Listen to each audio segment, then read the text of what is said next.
AIMIM chief and parliamentarian Asaduddin Owaisi is in news again.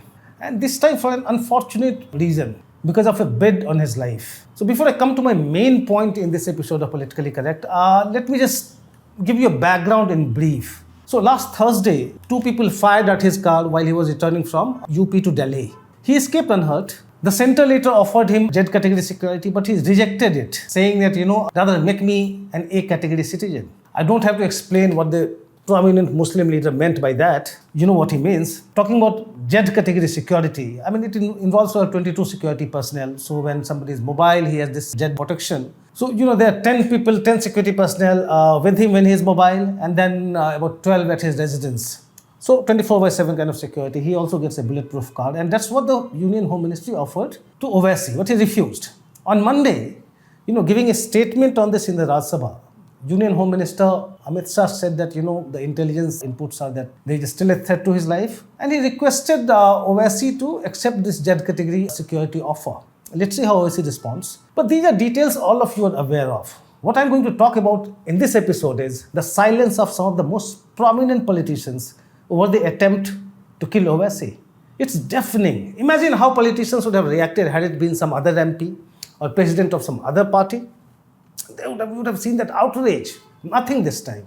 The indifference of these opposition leaders is really surprising. Except SP Chief Akhilesh Yadav and KT Raman, the TRS leader, no opposition leader of any consequence has condemned the attack so far. Not the Gandhis, not Mamata Banerjee, not Jagan Mohan Reddy, not Arvind Kejriwal or any other chief minister or president of any other party. And that is despite the fact that the incident gave them a big stick to beat the BJP with if they want. One of the attackers was a self-proclaimed BJP member, Sachin. He actually displayed his membership number, BJP's membership number, and also pictures with senior BJP leaders on Facebook. Now, that may or may not be true, his association with the BJP, but when you talk about politics, you always get, that's how the opposition leaders react. They are looking for some kind of opportunity to target their political adversaries, but you don't see it happening. And then again, it's not just about one of the attackers' political affiliation or what he claims. The incident also happened in BJP-ruled UP, where law and order is a big plank of the BJP.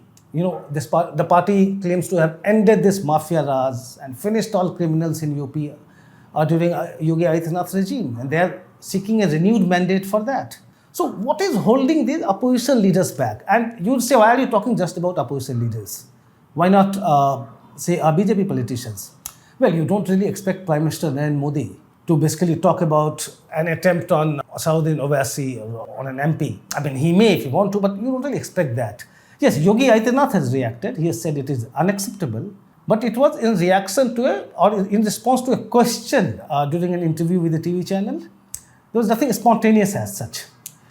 But given the opportunity for politics it offered to opposition leaders, you expect these leaders to talk about it. But nobody is. So there could be three possible explanations.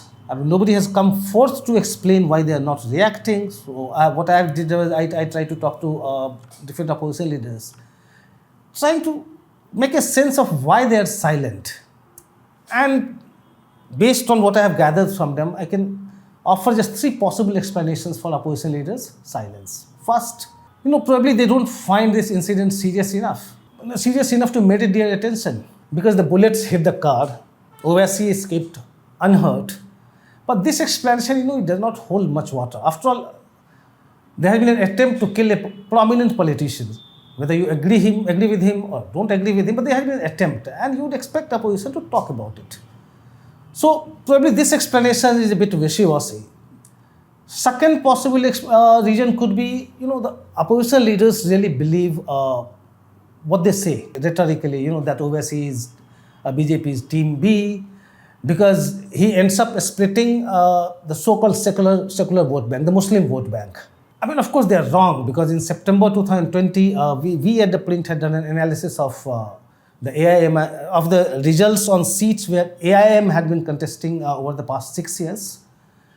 And our analysis actually showed that actually AIM makes no dent or very little dent on their fortune, if at all, when it comes to splitting their vote bank.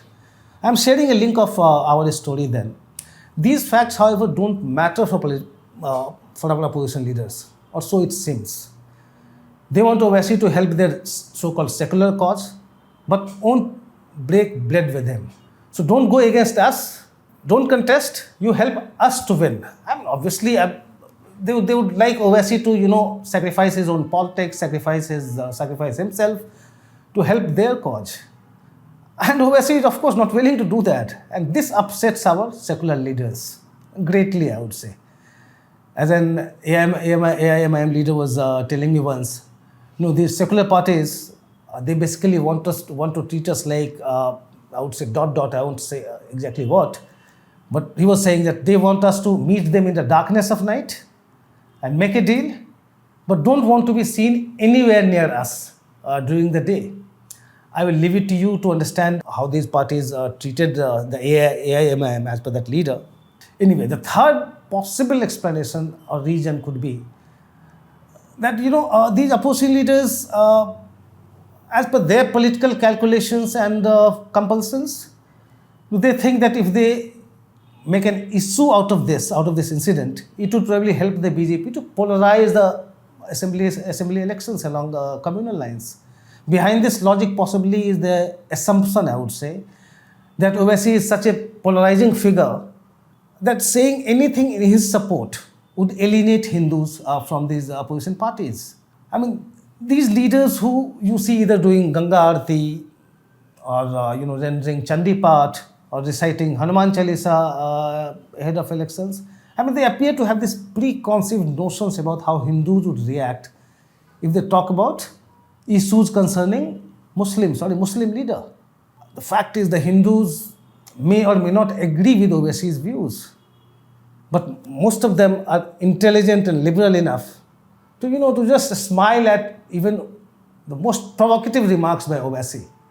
They can see he is addressing his constituency and doing his politics just as Narendra Modi or Rahul Gandhi or Mamata Banerjee does, addressing their constituencies. So you cannot have this notion about the Hindus that you talk about Owaisi and you lose them. So if that is a reason for their silence, it's rather disturbing.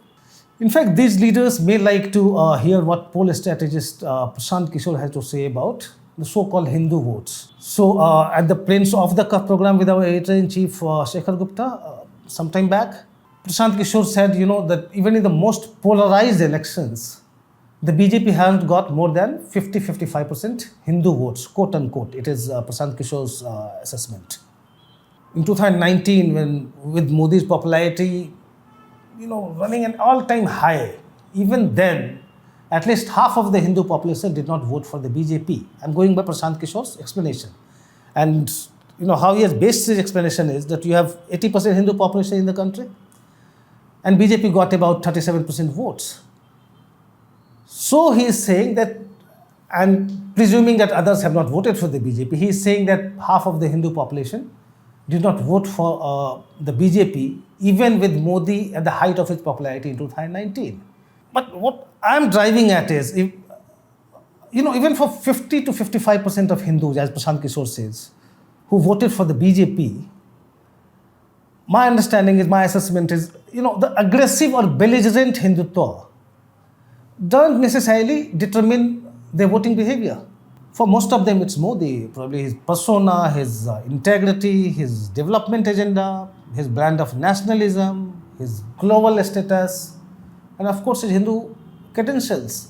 So whenever I'm talking about these qualities of Prime Minister Modi, I'm basically telling you what I hear from his supporters. I mean, they are not my views. Coming to opposition leaders, why they are silent. So my take is, trying to counter this minority appeasement charges by doing Ganga Aarti or reciting Hanuman Chalisa, it may be a smart politics. Or probably they are trying to say that I am also a Hindu. I mean, that's still okay. But to not condemn the attack on Owaisi's life, an MP's life, or even extend him good wishes, even on Twitter, you don't have to call up. I mean, just because you fear polarization, or you don't want to be seen with the firebrand Muslim leader. I mean, that's a sign of extreme insecurity and vulnerability. In fact, opposition leaders need to understand Hindus and Hinduism much better. That's all from me in this episode of Politically Correct. Thanks for watching.